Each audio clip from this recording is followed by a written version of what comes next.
Welcome everyone. આ છે video number 6 chapter number 12નો. એ chapter number 12ના આજનું જે ટોપિક જોવાનું છે એ કોન્સેપ્ચ્યુઅલ ટોપિક છે, રાઈટ. આની અંદર કોન્સેપ્ટ છે. એવું કહી શકાય કે આ તમને થિયરેટિકલી નહીં પૂછે, તમને આમાંથી કદાચ એમસીક્યુનો કોઈ પ્રશ્ન આવી શકે, રાઈટ. એમસીક્યુમાં તમને આનો કોન્સેપ્ટ એપ્લાય કરવાનો થઈ શકે એવો છે. તો આજનો ટોપિક છે ટોપિક નંબર 12.4.1, જેનું નામ છે ઉર્જા સ્તરો. ઇંગ્લિશમાં એને એનર્જી લેવલ્સ કહેવામાં આવે છે. બેઝિકલી આપણો મેઇન ટાર્ગેટ આ ટોપિક પરથી શું શીખવાનો છે, 3 મેજર વસ્તુ શીખવાનું છે. પહેલું તો છે ધરાવસ્થા, આયનીકરણ ઉર્જા અને ઉત્તેજક ઉર્જા. અત્યારે શબ્દો નવા લાગશે તમને, પણ જેમ જેમ લેક્ચર જશે તેમ તેમ તમને ક્લેરિટી આવતી જશે. અચ્છા, તો હા, મેં તમને કીધું હતું કે નેક્સ્ટ ટાઈમ જ્યારે લેક્ચર લઈશ ત્યારે હું તમને ફરીથી યાદ કરાવડાવીશ. અને ઓબ્વિયસલી 5મો લેક્ચર જે છે જેની અંદર આપણે ત્રિજ્યા અને ઉર્જાના સૂત્ર જોઈ લીધા હતા ઓલરેડી. ત્રિજ્યાનું સૂત્ર મતલબ શું હતું, જે બોહરે એના પરમાણુ મોડલની અંદર હાઇડ્રોજનની ત્રિજ્યા જે શોધવાની ટેકનિક બતાવી હતી એ આપણને ઓલરેડી મોડે છે, રાઈટ. આર એન કહેતા હતા આપણે, આર એન શું આવતું હતું, n² h² ε0/π² m. તમને મેં એવું શીખવાડ્યું તો તમે ધ્યાનથી જોશો તો એ ખાલી એન પર આધારિત છે. તો જ્યારે આપણે આ ફોર્મ્યુલાને થોડીક ઓર સારી ફોર્મ્યુલા કરી હતી, આપણે એવું શીખ્યા હતા કે હાઇડ્રોજન માટે સ્પેશિયલી આ ફોર્મ્યુલા કેવી થઈ જાય, 0.529 ઇન્ટુ n², રાઈટ. આ જે આન્સર મળશે આપણને શેમાં મળે, એંગસ્ટ્રોમમાં આન્સર મળે. કાં તો અને અમુક વાર આવી બી લખાય આર એન બરાબર પોઈન્ટ, ખાલી થોડુંક એપ્રોક્સિમેશન લઈ લઈએ, રાઈટ. સન્નિગ્ધતા મતલબ મૂલ્ય, નજીકનું મૂલ્ય લઈ લઈએ, n², રાઈટ. આ બી આન્સર એનો જ છે, ખાલી મેં થોડુંક બે દશાંશ ચિહ્ન સુધી લખેલું છે. દશાંશ ચિહ્ન પછી 2 ડિજિટ સુધી લખેલું છે, 2 સંખ્યા સુધી એને એક્સપાન્ડ કરેલું છે. અચ્છા, હા, ઓલરેડી આપણે આ જાણીએ છીએ. આના સિવાય બીજું એક સમીકરણ જે ઉર્જાનું સમીકરણ હતું, જે અગેન મહત્વનું સમીકરણ કહેવાય, એ En, રાઈટ. એનમી કક્ષામાં ઇલેક્ટ્રોનની ઉર્જા કેટલી થાય ભાઈ, -13.6/n². ઇલેક્ટ્રોન વોલ્ટમાં આવો આન્સર આવતો હતો. હા, ઓબ્વિયસલી તમે કહેશો કે સર આ ફોર્મ્યુલા તો આ નથી. ફોર્મ્યુલા એકચ્યુઅલમાં હતી કઈ, me⁻8 h², જે વસ્તુ કોન્સ્ટન્ટ હતી એ આપણે એના મૂલ્ય જ્યારે મૂકી દઈશું ત્યારે આપણને આ આન્સર મળશે. ધ્યાન રાખો, આ ઉર્જા લાયા છે આપણે શેમાં, ઇલેક્ટ્રોન વોલ્ટમાં. અને આ બધી જ ચર્ચા કોની છે, હાઇડ્રોજનની છે, રાઈટ. એટલે ફરી એકવાર કહી દઉં છું, આ જે ટોપિક છે ઉર્જા સ્તરો, જે એનર્જી લેવલ્સ છે, basically it's very important for MCQ point of view, right. એમસીક્યુની દ્રષ્ટિએ આ બહુ અગત્યનો ટોપિક છે. હા, JEE નીટની અંદર બી આના સારા પ્રશ્ન પૂછાય છે, સોરી. એ જોઈશું. મતલબ તમને બે ટેકનિક કહીશ. પહેલાં જનરલ ટેકનિક, મતલબ સાદી ટેકનિક કહીશ, જે હાઇડ્રોજન પરમાણુની છે, જે તમને આ ટેક્સ્ટ બુકની અંદર, એનસીઆરટીની બુકની અંદર આપેલી છે. અને ત્યારબાદ જે JEE નીટમાં ટેકનિક વપરાય, રાઈટ, કે કોઈ બી પરમાણુ પૂછી શકે, રાઈટ. એ લોકો થોડું કોઈ આપણને હાઇડ્રોજન પરમાણુ સુધી સીમિત નથી રાખતા. એ લોકો કોઈ બી પરમાણુ વિશે પૂછી શકે. તો એના આધારે પણ જો મતલબ એ વસ્તુ આવી જાય તો બી આપણે શું લોજિક મારવાનું એ બી તમને ક્લેરિટીથી સમજાવી દઈશ. તો સૌપ્રથમ આપણે શું સમજવાનું છે, we have to focus on this. આપણે આની પર જ વધારે પડતું ફોકસ કરવાનું છે, રાઈટ. બિકોઝ આપણે ઉર્જાની વાતો કરવાની, તો ઉર્જાનું મહત્વ વધારે છે અત્યારે ફિલહાલ. આ તો તમે ઇક્વેશન થોડુંક યાદ આવી જાય. હાલાકી આપણે આ ઇક્વેશનને નેક્સ્ટ સમમાં એપ્લાય બી કરીશું, ઉપયોગ બી લઈશું ઉપયોગમાં, પણ યાદ રહેવું સારી વસ્તુ છે. અચ્છા, આ En પરથી એક નાની વસ્તુઓ કરી લે, મતલબ નાની વાર્તાઓ કરી લે. દાખલા તરીકે સપોઝ હું તમને એવું કહું કે આમાં ચલ કોણ છે, તો કે n એટલે શું, તો કે મતલબ જે ક્વોન્ટમ અંક છે, એટલે આપણા માટે તો કક્ષા કહેવાય. તો કે જો n = 1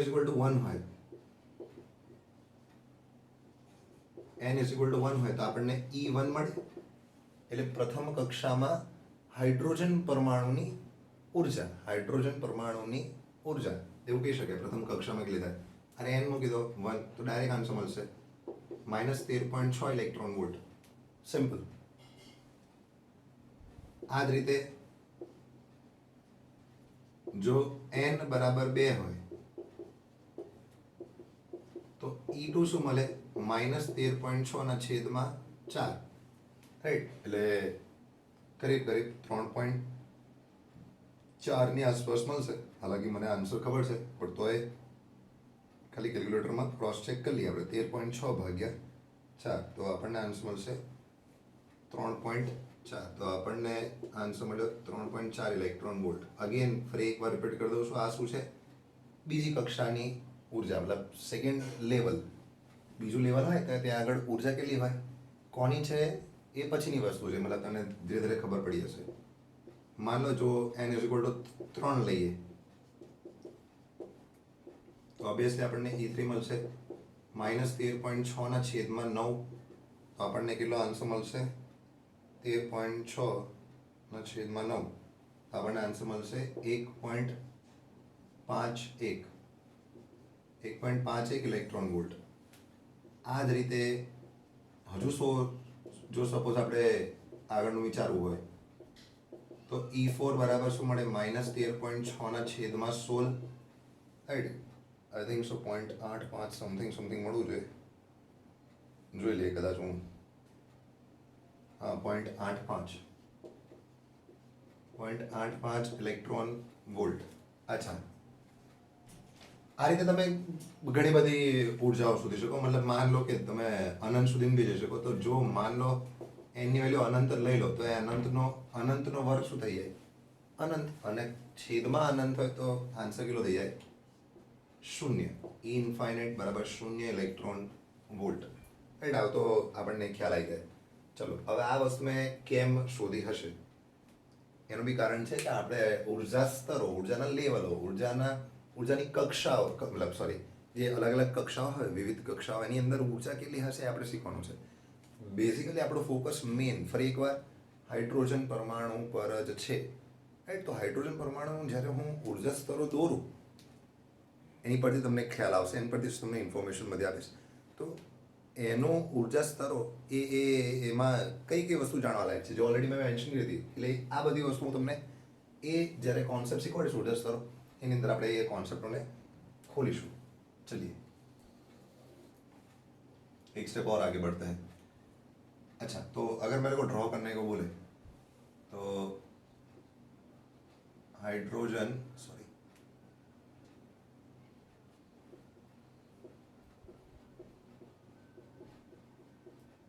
परमाणुना ऊर्जा स्तरों देखना अच्छे से. बहुत बहुत बहुत इंपॉर्टेंट कॉन्सेप्ट है. कैसे ड्रॉ करना है? कुछ नहीं, मतलब बेसिकली जैसे આપણે मतलब नॉर्मली આપણે સોલ્વ કરીએ ને, ડ્રો કરીએ ને કે ભાઈ લાઈનો ડ્રો કરી, આમાં થોડુંક એવી રીતે જ આપણે દર્શાવવાનું છે. આમાં ઉર્જા સ્તરો બેસિકલી કેવી રીતે દર્શાવવામાં? ઉર્જા સ્તરો આ રીતે દર્શાવવામાં, આમ લેવલ વાઇઝ એ ઉર્જા સ્તરોને આપણે નોર્મલી દર્શાવવાના હોય. કેવી રીતે? ધીરે ધીરે ખ્યાલ આવશે. દાખલા તરીકે સપોઝ માન લો કે આ પહેલો ઉર્જા સ્તર છે, મતલબ પહેલો ઉર્જા સ્તર એટલે એકદમ નજીકનો ઉર્જા સ્તર છે. એકદમ નજીકનો એટલે ન્યુક્લિયસની એકદમ નજીકનો. ન્યુક્લિયસની એકદમ નજીકનો એટલે શું? એનની વેલ્યુ કેટલી હોય? 1. યાદ કરો, n = 1 માટે આપણે શું કહેતા હતા? પેલો ત્રિજ્યાની વેલ્યુ આવતી હતી ને બોહરના પરમાણુમાં. હું આ n ની બદલે 1 મૂકી દઉં તો મને વેલ્યુ શું મળે? 0.53 એંગસ્ટ્રોમ. અને આ ત્રિજ્યાને આપણે શું કીધી હતી? બોહર ત્રિજ્યા. બોહર ત્રિજ્યા કહેવામાં આવે છે, રાઈટ? એક પદ નામ, મતલબ નામ આપ્યું હતું આપણે એને, જે ઇમ્પોર્ટન્ટ છે MCQના પોઈન્ટ ઓફ વ્યૂથી. હા, તો હું એ જ n = 1 ની વાતો કરું છું. આ n = 1 માં મને ખ્યાલ છે કે ઉર્જા કેટલી છે હાઇડ્રોજન પરમાણુ માટે. હાઇડ્રોજન પરમાણુ માટે -13.6 થાય. -13.6 electron volt, as simple as that. ऐसे ही अगर n = 2 ड्रॉ करेंगे हम, n = 2 માટે કેટલી છે? -3.4. તો હું કેવી રીતે ડ્રો કરીશ? કાંઈ નહીં, એને થોડાક અંતરે n = 2 ડ્રો કરું છું. ઓબ્વિયસલી મને ખ્યાલ છે કે E2 ની વેલ્યુ કેટલી છે? -3.4 ઇલેક્ટ્રોન વોલ્ટ. n = 3 ડ્રો કરીએ. n = 3 ની વેલ્યુ કેટલી છે? -1.51. તો થોડુંક નજીક ડ્રો કરીશું આપણે. તો n = 3 માટે E3 આપણને ખ્યાલ છે કે ભાઈ -1.51 ઇલેક્ટ્રોન વોલ્ટ થાય. આ રીતે આપણે સપોઝ n = 4 ની વાતો કરીએ તો આપણે ઓલરેડી શોધી લીધું છે 0.85 ઇલેક્ટ્રોન વોલ્ટ n = 4 માટે. અને આ રીતે વધતા આપણે જો અનંત સુધીને પહોંચી જઈએ, અનંત એટલે કક્ષાની બહાર, મતલબ એ ઇલેક્ટ્રોન બંધિત નથી એવું કહી શકાય, કારણ કે અનંત કક્ષા તો હોય જ નહીં. અનંત અંતરે ફેંકી દો સપોઝ, તો અનંત પર ઉર્જા એની કેટલી થઈ જાય, ई अनंत मतलब E infinite is equal to 0 electron volt. पहले तो ये बेसिक बेसिक चीज़ें समझो आप. ये क्या ड्रॉ करा है वो भी आप समझ लीजिए अच्छी तरीके से.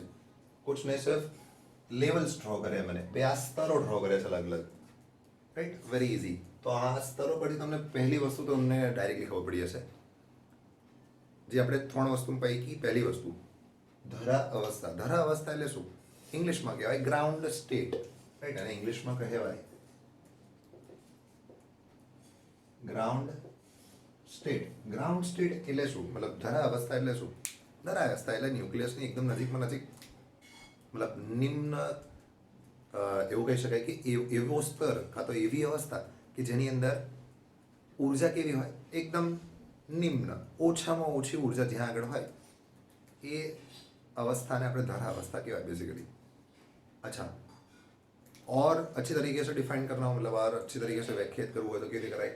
તો એવું કહી શકાય કે ન્યુક્લિયસની એક્ઝેક્ટ નજીક, મતલબ ન્યુક્લિયસની જોડે જે ન્યુક્લિયસથી એકદમ નજીક કઈ કઈ કક્ષા આવેલી હોય, તો પહેલી કક્ષા. તે પહેલી કક્ષામાં જે ઇલેક્ટ્રોન હોય એની જે ઉર્જા હોય એ કાં તો એવું કહી દે, મતલબ એ જે કક્ષા છે એનું નામ શું પડે છે? એ જ નામને આપણે ધરા કક્ષા કહીએ. એની અંદર જે ઉર્જા હોય એ નિમ્ન ઉર્જા હોય, રાઈટ, એ સૌથી નજીકમાં નજીક બંધાયેલો છે. થોડુંક દૂર જશો તેમ તેમ ઉર્જા છે ને વધતી જશે. કોક કે સર કેમનું પોસિબલ છે? તો હું એને ડાયરેક્ટલી પ્રૂફ આપી દઉં કે ભાઈ પહેલી કક્ષામાં ઉર્જા કેટલી છે? -13.6, -13.6. બીજીમાં -3.4. दिख रहा है ना ये बड़ा, -3.4 એ મોટો કહેવાય -13.6 કરતા. એટલે ક્લેરિટીની ડેફિનેશન જોવી હોય તો અહીં લખેલી છે કે પરમાણુની નિમ્નતમ અવસ્થાને ધરા અવસ્થા કહી શકાય, કે જેની અંદર ઉર્જા ન્યૂનતમ હોય છે અને ઇલેક્ટ્રોન સૌથી નાની ત્રિજ્યા એટલે કઈ? બોહર ત્રિજ્યા A0 ની કક્ષામાં ભ્રમણ કરતો હોય તેને ધરા अवस्था कहવામાં આવે છે. सिंपल ग्राउंड स्टेट मैंने नीचे भी लिखा था, वेरी इजी, राइट, पढ़ लोगे तो भी मालूम पड़ जाएगा कौन कौन सी चीज़ें समझने लायक है, इनफैक्ट जानने लायक है. एक तो निम्नतम अवस्था कહેવાય, જેની અંદર ઉર્જા કેવી હોય? ન્યૂનતમ હોય અને ઇલેક્ટ્રોન ક્યાં ફરતો હોય? સૌથી નાની ત્રિજ્યા, મતલબ બોહર ત્રિજ્યાની અંદર ફરતો હોય. તો આ બધી વસ્તુઓ સેટિસ્ફાય થાય તો આપણે એવું કહી શકાય કે ભાઈ મતલબ જે અવસ્થાની જે વાત કરીએ છીએ, જે સ્તરની વાત કરીએ છીએ એ ધરા અવસ્થા છે, રાઈટ, ગ્રાઉન્ડ સ્ટેટ છે. અચ્છા, તો હા, આ ભાઈને શું કહેવાય ભાઈ? This is called ground state, અને કહેવાય ધરા અવસ્થા. Easy, n is equal to, અને ધરા અવસ્થા કહેવાય. અચ્છા, તો sir n is equal to 2 ને શું કહેવાય? હવે જો એનું નામકરણ, મતલબ એનું નામકરણ ઓલરેડી પાડેલું છે અને આપણે નોર્મલી આપણે ફોલો કરીએ છીએ. એ તમને ઉત્તેજન ઉર્જામાં વધારે ખબર પડશે, પણ હું ક્લિયર કરી દઉં, ચલો કાંઈ વાંધો નહીં. n ઇઝ ઇક્વલ ટુ 2 હોય ને એ એને પ્રથમ ઉત્તેજિત ઉર્જા કહેવામાં આવે. મતલબ એવું કહી શકો કે પ્રથમ ઉત્તેજિત સ્તર બી કહી શકો તમે. પ્રથમ ઉત્તેજિત અવસ્થા, પ્રથમ ઉત્તેજિત અવસ્થા. પછી એટલે આ આવ્યું છે એમ. n ઇઝ ઇક્વલ ટુ 3 એટલે શું? દ્વિતીય ઉત્તેજિત અવસ્થા. n is equal to 3, sorry, n is equal to 4 એટલે શું કહેવાય? તૃતીય ઉત્તેજિત અવસ્થા, રાઈટ. આ રીતે આગળ નામકરણમાં આગળ વધતું જવાનું, એ પ્રમાણે નામ પાડેલા છે બેઝિકલી. અને દરેકે દરેક અવસ્થાની કરસ્પોન્ડિંગ, મતલબ દરેક અવસ્થાની ઉર્જાઓ તમે આપણે સામે ઓલરેડી લખેલી છે.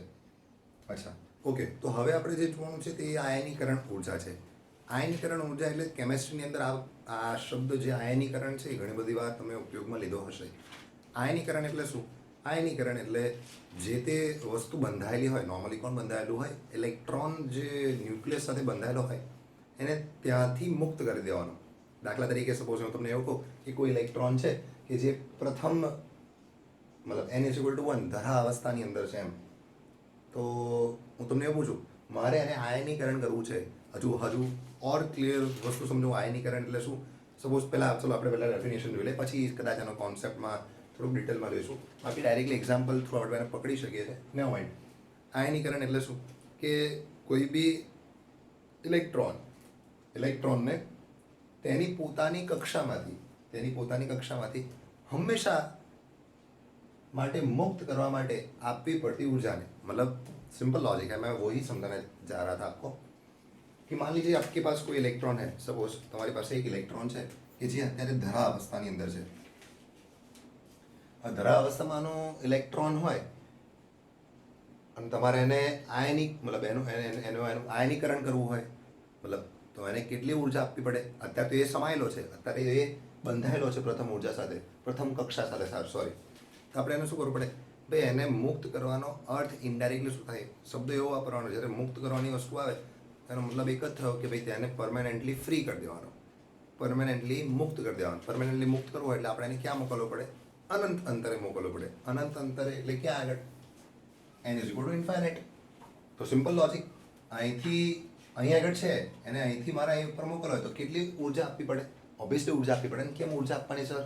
તો કે આ ઉર્જા જુઓ, -13.6, જે ઓછી છે શૂન્ય કરતાં, રાઈટ? તો સીધો પ્રશ્ન, અહીંથી અહીં મોકલવા માટે કેટલી ઉર્જા આપવાની? તો કે બંને સ્તરો વચ્ચેના તફાવત જેટલી.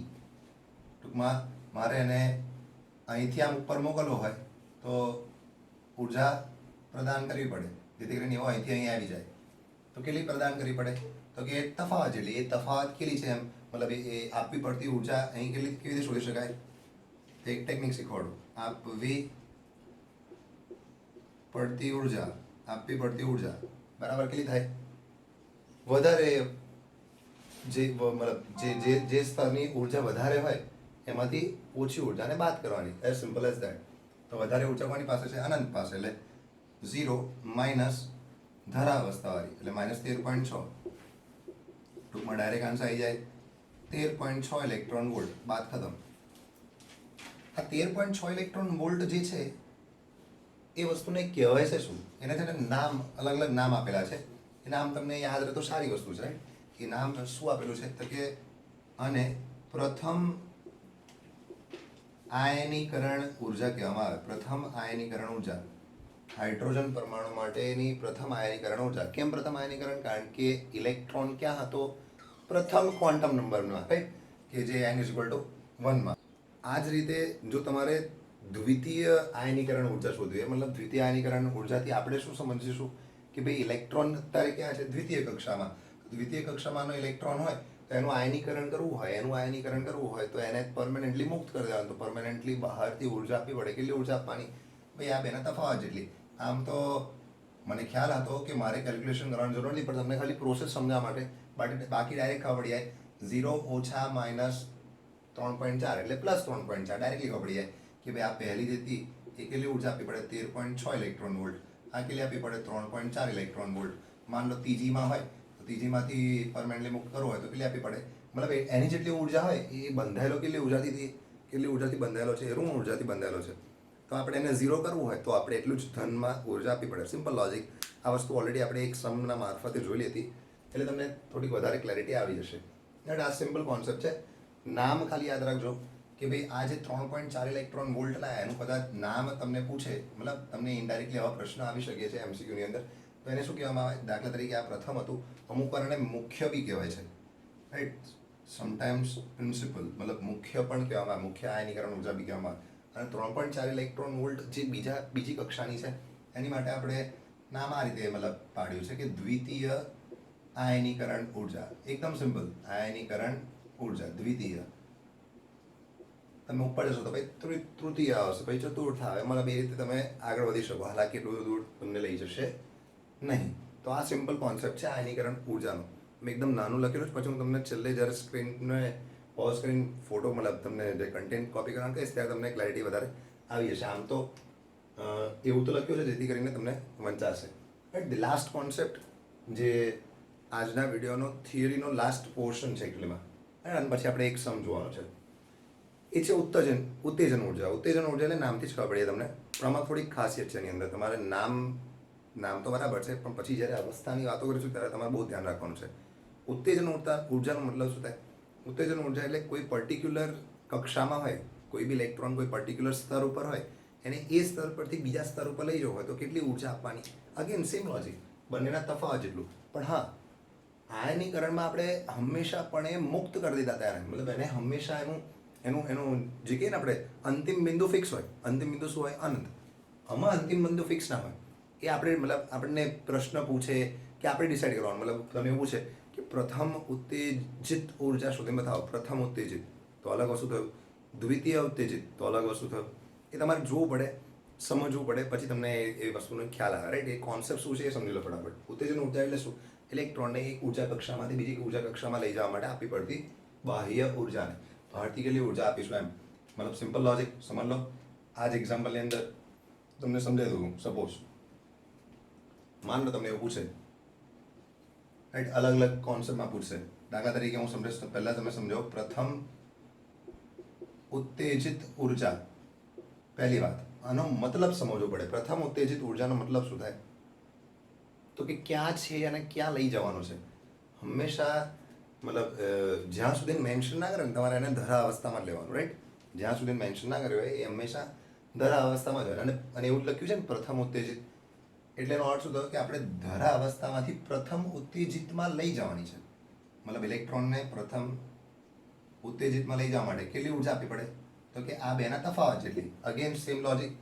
પ્રથમ ઉત્તેજિત ઉર્જા કેટલી થશે? ઊંચી ઉર્જા માઇનસ નીચી ઉર્જા, મતલબ વધારે ઉર્જા માઇનસ ઓછી ઉર્જા. તો -3.4 ઓછા 13.6 એટલે વત્તા થઈ જશે, માઇનસ માઇનસ પ્લસ થઈ જાય. રાઈટ? તમે આ બેનો તફાવત લેશો તો 13.6 ને 3 એટલે 10.2. 10.2 ઇલેક્ટ્રોન વોલ્ટ જેટલી ઉર્જા આવશે. આ 10.2 ઇલેક્ટ્રોન વોલ્ટ શું છે? બી કેરફુલ, તમને આવું પૂછી શકે છે લોકો. 10.2 ઇલેક્ટ્રોન વોલ્ટ એ છે પ્રથમ ઉત્તેજિત ઉર્જા. પ્રથમ ઉત્તેજિત ઉર્જાનો મતલબ સિમ્પલ છે, સ્ટ્રેટ ફોરવર્ડ છે. માન લો તમને એવું પૂછે દ્વિતીય ઉત્તેજિત ઉર્જા, તો દ્વિતીય ઉત્તેજિત ઉર્જા તમારે સમજવું પડે કે તમારે ઇલેક્ટ્રોનને પહેલેથી બીજાને લઈ જવાનું. દ્વિતીયનો મતલબ એવો નહીં કે મતલબ આ n=2 આવશે. નો, દ્વિતીય ઉત્તેજિતનો મતલબ થાય દ્વિતીય ઉત્તેજિત ઉર્જાનો મતલબ થાય તમારે એને દ્વિતીય ઉત્તેજિત કક્ષામાં લઈ જવાની છે. મતલબ ધરા અવસ્થામાંથી દ્વિતીય ઉત્તેજિત કક્ષામાં. તો તફાવત કેટલો થાય? અગેન સિમ્પલ, સેમ લોજિક ભાઈ. દ્વિતીય ઉત્તેજિત ઉર્જા સહેલાઈથી આપ શોધી શકો છો. ઉપરવાળી ઉર્જા માઇનસ નીચેવાળી ઉર્જા, મતલબ -1.51 वत्ता 13.6. अगर हम इसको सॉल्व करेंगे तो कितना मिलेगा? ये आंसर આવશે આપનો 12 પોઈન્ટ સમથિંગ આવો છે. હા, 12.09. 12.09 ઇલેક્ટ્રોન વોલ્ટ આવે. આ રીતે તમને કોઈ બી ઉર્જા પૂછે તમને આવડવું જોઈએ. અને સિમ્પલ છે ભાઈ. આપણે એવું શીખ્યા હતા ખબર છે? બોહરની જે સ્વીકૃતિઓ આવેલી એમાંની ત્રીજા નંબરની સ્વીકૃતિ શું હતી? કે ઇલેક્ટ્રોન જ્યારે એક ઉર્જા કક્ષામાંથી બીજી ઉર્જા કક્ષામાં સંક્રાંતિ કરે ને, આ સંક્રાંતિ રિલેટેડ છે. ઇનફેક્ટ આ બંને સંક્રાંતિ રિલેટેડ છે. ત્યારે કેટલી ઉર્જા આપવી પડે, કાં તો ઇલેક્ટ્રોન કેટલી ઉર્જા શોષે, તે બંને સ્તરો વચ્ચેના તફાવત જેટલી જ શોષે. એકદમ સિમ્પલ ફંડા છે. આ મહત્ત્વની વસ્તુ છે. હા, મેં થોડુંક ડિટેલમાં ભરેલું છે, પણ આપે આ રીતે જ લખવાનું છે. રાઈટ? અને મેઇન તમારે વાંચવાનો છે MCQ માટે. Right? It is very important as per as MCQ is concern. કોઈ બી કોમ્પિટેટિવ એક્ઝામ્સની અંદર બી આ લોજિક ચાલી જશે. અચ્છા, અને એક છેલ્લી વસ્તુ કે કોમ્પિટેટિવ એક્ઝામ્સમાં તો દર વખતે હાઇડ્રોજન પરમાણુ ના પૂછાય. તો NCERT કદાચ બોર્ડ લેવલની મર્યાદિત આપણે વાતો કરીએ તે કદાચ એવું સમજી શકાય કે ભાઈ હાઇડ્રોજન પરમાણુની વાતો છે. પણ તમને કોઈ બી પરમાણુ પૂછી શકે. હિલિયમનો પરમાણુ હોઈ શકે, આર્ગોન મૂકી દે, કોઈ બી પરમાણુ તમને મૂકી દે તો તમને શું ખબર હોવી જોઈએ? ઓબ્વિયસલી તમને એનો ખાલી Z ખબર હોવી જોઈએ. જો Z ખબર હોય તો બાકી તમે કામ કરી શકો. એવું છે નહીં. એકચ્યુઅલીમાં ફરક ક્યાં આવે? ઉર્જામાં ફરક આવે ને. અને આપણે શીખ્યા હતા એ સૂત્ર મેં તમને શીખવાડ્યું હતું. એ સૂત્રનું જનરલ ફોર્મ્યુલા શું થાય? -13.6 Z²/n². યાદ હશે? Z શું છે? પરમાણુ ક્રમાંક. તો દરેક જગ્યાએ ખાલી શું વધી જાય? જો આ -13.6 આપણે n ની વેલ્યુ મૂકીને તો લાવ્યા હતા, એટલે જોડે શું વધી જાય? Z². અહીંયા Z², અહીંયા Z², અહીંયા Z², અહીંયા પણ Z². દરેક જગ્યાએ Z² વધી જાય. જ્યાં Z શું છે? જે તે પરમાણુ હોય એનો પરમાણુ ક્રમાંક. બાકી આપણે એન લઈ લીધો છે. કન્ફ્યુઝ ના થતા હું શું વસ્તુ બોલું છું તમે ધ્યાનથી સમજો, ફોકસ કરજો. અને હું જેડબલ નીટની અંદર થોડો ઉમેરી દઉં છું, મતલબ જેડબલ નીટની અંદર આ બધી વસ્તુ આવી રીતે આવી શકે, રાઈટ. તમારે બી એ રીતે એડઅપ કરી દેવાની. ફિલહાલ અત્યારે તમારે આ કન્ટેન્ટ ઉમેરવાનો નથી. હા, તમારા ઇન્ફોર્મેશન માટે તમે જેડબલ નીટ તરીકે કન્ટેન્ટ બનાવી આખો અલગ પોર્શન લખી શકો છો, રાઈટ. તો પહેલાં આ ફટાફટ પોર્શન ખતમ કરો.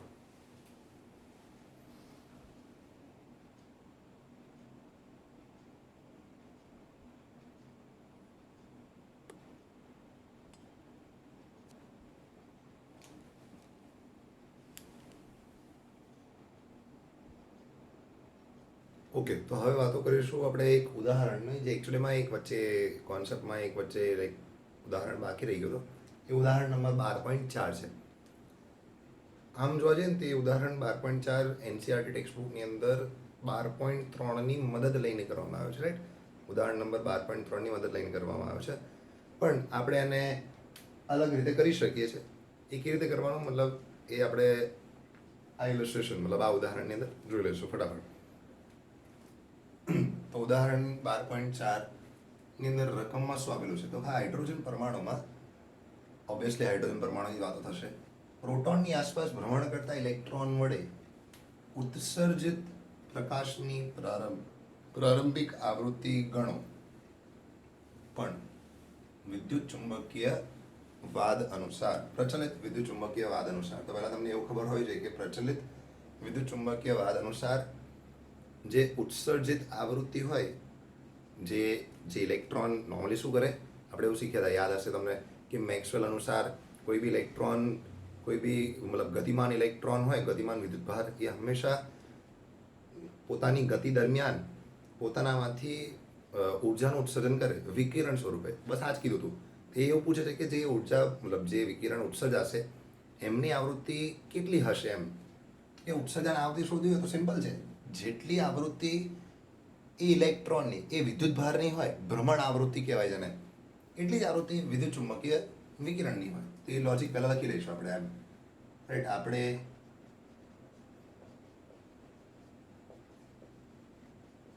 જાણીએ છીએ કે પ્રચલિત વિદ્યુત ચુંબકીય વાદ અનુસાર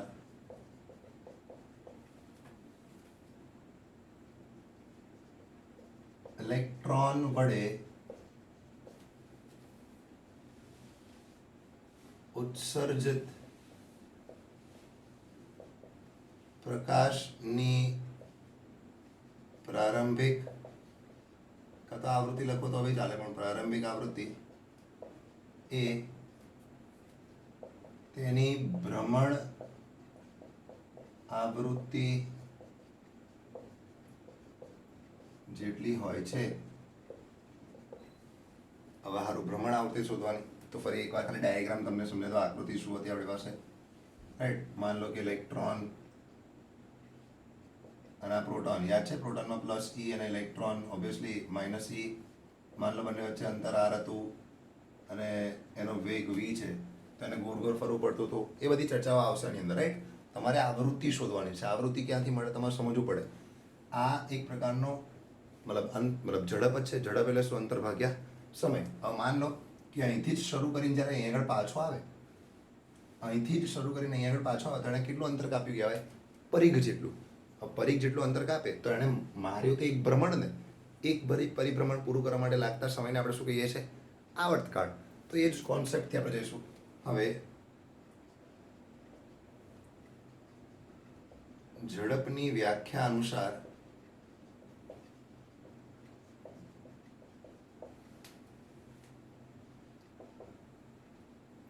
રાઈટ, આમાં કન્ફ્યુઝ ના થતા, કારણ કે સિમ્બોલ બધા અલગ અલગ છે અને હું એક સિમ્પલ સિમ્બોલ વાપરીશ, સિમ્પલ સંજ્ઞા વાપરીશ, સંકેતો. 2πr પરિઘ અંતર ભાગ્યા સમય. સમય કેટલો? એક પરિભ્રમણ મતલબ પૂરું કરવા માટે લાગતો સમયને આપણે આવર્તકાળ કહીએ છીએ. પરંતુ 1/t એટલે તો f થાય, જે એકચ્યુઅલીમાં આવૃત્તિ છે. તો 1/t ને હું f લખી દઈશ. આપણને શું મળશે? v બરાબર 2 pi R F. therefore f is equal to શું થશે? v upon 2 pi R. હવે અહીંથી આ દાખલાના બે ભાગ પડી જાય, રાઈટ? કેવી રીતે સોલ્વ થાય? તો કે તમારે વેગ શોધવો પડે, મતલબ ઝડપ શોધવી પડે અને ત્રિજ્યા શોધવી પડે. ઝડપ અને ત્રિજ્યા શોધવી પડે. એટલે આ દાખલો તમારો જો તમારે 12.3ના આધારે કરવો હોય તો તમારે ડાયરેક્ટ થઈ જાય, કારણ કે તમે બે વસ્તુ શોધેલી હતી. તમે જોઈ લેશો ને તમને ખબર પડશે. ઉદાહરણ નંબર 12.3માં તમે વી શોધેલો હતો ને આર બી શોધેલો હતો, એટલે ડાયરેક્ટલી આન્સર તમને મળી જશે એમ. સર બીજી કઈ રીતે કરવાનું? બીજી રીતે આપણે નોર્મલ કોમન સેન્સથી કરીશું. નોર્મલ કોમન સેન્સનો અર્થ થાય કે નોર્મલ આપણે સૂત્ર મોઢે છે તે પ્રમાણે કરીએ. જો હવે હાઇડ્રોજન પરમાણુ માટે n is equal to 1 કક્ષામાં રહેલા ઇલેક્ટ્રોન માટે, પ્રથમ કક્ષામાં રહેલા ઇલેક્ટ્રોન માટે આપણે જો હમણાં સૂત્ર શીખ્યા હતા, આપણે જાણીએ છીએ કે Rn બરાબર શું થાય? 0.53 ઇન્ટુ n સ્ક્વેર એંગસ્ટ્રોમ પરથી, આ સૂત્ર પરથી શું લખી શકાય? n ની વેલ્યુ શું કીધાની? 1. તો R શું મળે? 0.53 એંગસ્ટ્રોમ. અરે એકદમ ઇઝી છે, ખબર પડી જશે ડાયરેક્ટલી. બહુ બધી યાદ કર્યું. બોહર ત્રિજ્યા કદાચ તમને યાદ આવી ગયો હોય. બોહર ત્રિજ્યા જે સૌથી નાનામાં નાની ત્રિજ્યા કહેવાય, રાઈટ? એ બેસિક વસ્તુ છે. ચલો, એટલે આર વસ્તુ ડન છે. હવે વી કઈથી લાવો? તો વી લાવવા માટે કોન્સેપ્ટ હતો રહેવાનો. કોન્સેપ્ટ શું હતો આપણો? તો કે એને ગોળ ગોળ ફરવું હોય તો એને બળ જોઈએ, રાઈટ? એટલે ગોળ ફરવું હોય એટલે મતલબ હવે વર્તુળાકાર ગતિ માટે એની એજ લાઈન જરૂરી કેન્દ્રગામી બળ FC એ કોણ આપે? એ ન્યુક્લિયસ અને ઇલેક્ટ્રોન ની વચ્ચે રહેલા વિદ્યુત બળ FE દ્વારા પૂરું પડાય છે. therefore આપણે એવું લખી શકીએ FC બરાબર FR. સિમ્પલ. સોરી, FC બરાબર FE. My mistake. તો FC શું થઈ જાય? એ બી આપણે જાણીએ છીએ mv સ્ક્વેરના છેદમાં r બરાબર આ શું છે? કે Q1 Q2 upon r square. Q1 Q2 E છે, તમને શીખવાડે તો મૂલ્ય લેવાનું છે, દિશા આપણને ખબર છે એટલા માટે. એક r ઉડી હશે તો આપણે તો v શોધવાનો હતો, તો v સ્ક્વેર શું મળશે? કે E સ્ક્વેરના છેદમાં m ઇન્ટુ r. તો આપણને પહેલાં v સ્ક્વેર મળી જશે, કારણ કે બધી વેલ્યુ આપણને ખબર છે. 9 ગુણ્યા 10 ની 9 ઇન્ટુ E સ્ક્વેર 1.6 ગુણ્યા 10 ની -19 વર્ગ ના છેદમાં m ઇલેક્ટ્રોનનું દળ 9.1 ગુણ્યા 10 ની -31 અને ત્રિજ્યા r ઓલરેડી આપણે શોધેલું છે 0.53 એંગસ્ટ્રોમ છે. એટલે ઉતાવળ ના કરતા, રાઈટ, તમને આન્સર 100% મળી જશે. તો આપણને વી સ્ક્વેર કેટલું મળશે? ફટાફટ સોર્ટ આઉટ કરી દઉં છું તમારી માટે, જલ્દી જલ્દી. ઇઝી છે, આન્સર આવી જશે આપનો બી. સો કેરફુલી કરી દેશો તો થઈ જશે. તો 9 ગુણ્યા 1.6 ગુણ્યા 1.6 બે વાર છેલ્લા માટે ભાગ્યા 9.1 આન્સર. ઓકે, હજુ ભાગ્યા 0.53 તો આન્સર આવશે કરીબ 4.7771 ઇન્ટુ 10 ની ઘાત બી જોઈ લે ફટાફટ. આ ઉપર છે 9 ઓછા 38 ઉપર આવશે એટલે વત્તા 31 અને બીજા 10 આવશે એટલે કુલ 12 થશે બે આપણી પાસે. 10 ની 12. પણ આ તો વી સ્ક્વેર છે, તો વી કેટલો થઈ જશે? તો કે આ જે છે એનો તમારે વર્ગમૂળ લેવું પડે. તો જો આપણી પાસે શું છે? વર્ગમૂળમાં 4.77 એક મિનિટ 4.7771 તો 2.18 2.18 અને 10 ની 12 નું તો આપણને ખબર હોય 10 ની 6 થાય. એટલે આટલું મીટર પ્રતિ સેકન્ડ. હવે તમે ધ્યાનથી જોશો ને તો તમને આ જ વસ્તુ દેખાશે ઉદાહરણ નંબર 3ની અંદર. ઉદાહરણ નંબર 3ની અંદર આ બંને ડેટા તમને આપણે શોધેલા હતા ઇનફેક્ટ, અને આ જ કોન્સેપ્ટથી શોધેલા. હાલાકી આમાં આપણે કોન્સેપ્ટ ઇલેક્ટ્રોન કક્ષાવાળો વાપર્યો તો તમને યાદ હશે જ શ્યોરલી. ના હોય યાદ હોય તો આપ આગળનો વિડીયો એકવાર ખાલી નજર મારો ફટાફટ. અચ્છા, તો હવે આરની વેલ્યુ મળી ગઈ અને વીની વેલ્યુ મળી ગઈ. તો આર અને વીને આપણે એકમાં મૂકી દઈએ, રાઈટ? તો સમીકરણ 2 અને 3ને એકમાં મૂકતા આપણને ડાયરેક્ટ આન્સર મળી જશે. એટલે શું મળશે આપણને આન્સર જોઈ લે ફટાફટ. એફ બરાબર એટલે આવૃત્તિ બરાબર શું થશે? તો 2.18 ગુણ્યા 10⁶2πr 2 into pi into r kilo 4 આવી ગયો 0.53 ગુણ્યા 10⁻10 એંગસ્ટ્રોમ છે એટલા માટે. તો એફ કિલો થશે આપણી પાસે. અગેન ફટાફટ જોઈ લઈએ, ઇઝી છે. તો એ આન્સર આવશે આપણો 2.18 ભાગ્યા 2 ભાગ્યા 0.53 ઓકે, અને ભાગ્યા 3.14. તો તમારો આન્સર આવશે 0.6549 આવે છે, અને ગુણ્યા 10⁶ છે ને પેલું ઉપર 6 ને ઉપર 10 આવી જાય એટલે 16 થઈ જશે. 10⁻16 આવૃત્તિ છે એટલે એનો એકમ શું થઈ જાય? સેકન્ડનો વ્યસ્ત કાં તો હર્ટ્ઝ કહી શકો તમે. સિમ્પલ છે, પણ ખાલી થોડુંક તમારે સાચવવાનું છે, રાઈટ? કોન્સેપ્ટ કયા વાપરવાના છે એ તમને ઓલરેડી મેન્શન કરેલું છે. તમે પેલો આગળનું ડેટા ના આપ્યો હોય 12.3 તો બી તમે સહેલાઈથી કરી શકો, રાઈટ? તો આજના વિડીયોમાં આપણે આટલું જ રાખીશું. એક કોન્સેપ્ટ શીખ્યા અને એક ઉદાહરણ શીખ્યા. બીજી વસ્તુ આપણે નેક્સ્ટ ટાઈમ જોઈ લઈશું. C you next time.